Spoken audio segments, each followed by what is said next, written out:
Hi, this is Hannah Nyron with EdTech Times, and today I'm speaking with Paul Fama from GE. Hi, Paul. How's it going? Good, Hannah. How are you today? Good. So in a couple of sentences, can you explain to us what your role is at GE? So currently I'm the global learning leader at GE, which makes me responsible for the learning supply chain globally. And it's nice to have a company I don't really need to explain to people. General Electric, we've all heard of it. But can you tell me a little bit about the history of the company and of the Corporate Learning Center at the company? Sure. We're 125 years young and in massive transformation right now. Our learning center has been in Westchester County in New York since 1955. In fact, one of the first business learning centers that were developed was in our place called Crotonville. Crotonville, that sounds made up for a Dr. Seuss book. It was, but it's lasted the test of time. That's fantastic. So we're here today at the LearnLaunch 2018 conference, and you are speaking on a panel. Can you tell me about that panel and what you are going to talk about, since you don't know what everyone else is going to talk about yet? Right. So the panel's on credentialing, which is a huge topic now with all the various options that people have for learning. It's not just in the classroom anymore. So how does someone recognize whether what they're learning is valuable to them from not just a learning standpoint, but how a company like ours is going to value it, how people other than our company are going to value it going forward. So one of the things I'm going to talk about is a special partnership we went in with edX and the state of Massachusetts to take a look at their MicroMasters programs. And if people complete a MicroMasters program in 4 different areas in 2018, we have agreed to interview them for a job. Wow. Yeah. So how many people? Unlimited amounts of people? As many people as complete the degrees, we'll interview. It's you better block out your schedule for a while then.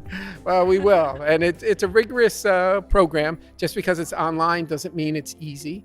And it is a course that people have to take as seriously as they do any others, which in fact, I think that's the big difference with today's education options, is that what used to be considered a second or third tier option for education now has become first tier. One, because the quality of the curriculum has gotten better, but also the delivery mechanisms make ease of use one of the preferred ways that people choose to learn. I think there's more accountability, and the credentialing does really support that, because it proves that not only did you take this course, play the video, fill out the questionnaires that you're supposed to fill out, do the things that, previously might not have indicated understanding as comprehensively, it really demonstrates that you have the knowledge and skills in that area. No, you're exactly right, because it's not a matter of compliance. I check the box, but what skills am I really building? And are those skills that I'm building connected to what companies and places where I want to work would appreciate? Great. So, what industries do you think are looking for these credentials? What industries have kind of paved the way in accepting credentials like the MicroMasters? So digital obviously is the biggest one, because it's the newest. We didn't have competency models of what truly digital look like. So I think the competencies and the skill building, came from, those industries that valued that, because they didn't care whether you had a 4-year degree or a PhD. If you could code or if you could do analytics, that's the skill that we are looking for. So we're able to accept a broader range of, quote, credentials in those areas than we would when we knew what an MBA was, or an engineering degree, compared to what some of these newer skill sets are becoming. Yeah, I think software engineering is a very common example, because, a lot of times it's not whether or not you have a degree, it's, do you know this language? How well do you know this language? Can you code? And it's very easy to see whether or not they can. Right. But the skills around analytics is permeating every profession in the world.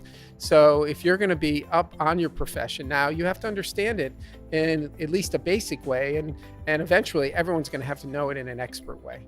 Right. Yeah. I think that, being data driven is important for every company nowadays, as, you can't just coast without producing results. Right. And these MicroMasters degrees and other new forms of learning are allowing people to stay on the job while they get those skills that they're going to need, not just now, but in the future. Great. So how do you think this will continue to grow in the future? First, I think the number of options are going to grow. So it may start in the digital world, but I think just about every subject matter will be a blended solution along those lines. I think more universities are going to follow the MIT example of making their courseware online and open. So I think that'll be important. But the part that I'm interested to see how the future shapes up around is who decides what good is, and who decides what's relevant to a company where I not only want to hire you, but I want to promote you, and I want to give you, the raises and the benefits that come with great performance. So I think that's the part that goes beyond just automation and the judgment around how we develop talent. What I think is really interesting about the whole GE program is that the credibility that it bestows upon these credentials. What was the thought process and the discussion behind accepting them? What proved to the organization that having a MicroMasters was just as good as having a master's for their employees? Well, I think it's a matter of speed. We can't wait for some third-party credentialing agency who hasn't been named yet to say this is good enough. We have to decide as a company, is the skill important? If it is, let's mainline it into our processes, and this process happens to be recruiting. So, this is a time where even 125-year-old companies can't stand on their past and their history. The transformation that GE is going on now is profound in just about every way, shape, and form. And the area we're talking about in terms of learning and talent development is not only not the exception, but should be probably the place we should lead in that area. Yeah, that's a really good point. So I'm a little curious, and this is jumping around a bit, but it just occurred to me that I don't know what you do at your job every day. So what does your job look like? I feel like it could be so different than what I imagine, but what do you do in your role? So what we do is we try to match, discover what the needs are of our learners from them, from the businesses, from the organization as a whole, and then we have to determine what curriculum we're going to teach every year. Not only is that enough of a challenge, but today, how many different options you have to create learning opportunities. Because we like to think that learning is not just in the classroom, but it can happen a variety of ways. We talk about atomizing learning, which is maybe breaking it down to its smallest bits, making it more available to people, and hopefully when they have a minute or 5 minutes or 10 minutes to learn something, we could put those most relevant things in front of them, how they need it, where they need it. I'm glad someone's doing that. Well, I don't think we're the only ones on that journey. The other part of that is the whole personalization of learning. How do you use the data that comes off of everything that we do every day so we can understand the learner even better, and then customize that learning and have that ready for them when he or she is ready to learn that. That's really, I like to think of it as our moonshot in learning, is how fast can we get to personalization in a way, as one of the speakers said today, that doesn't make learning more exclusive, but makes learning more available to more people.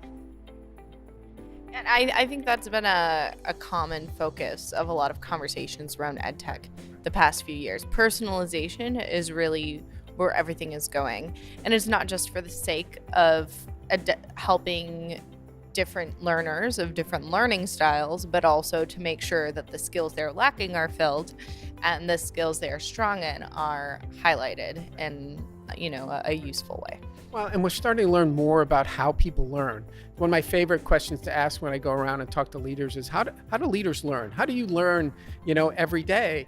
And it's amazing. Listen to other people instead of just throwing out your ideas? Yeah, well, listening is part of it, but people usually learn through other people. So that's one of the places they'll go to. But then those people also have to lead them to the right places too, which is hopefully what our learning team knows how to do, is to take those needs and funnel them into areas that are easiest for people to learn from. I definitely learned a lot from you today. I really enjoyed the conversation, Anna. Well, thanks for speaking with me. I hope you enjoy the rest of the conference, and good luck on your panel tomorrow. I appreciate the time today. Thank you.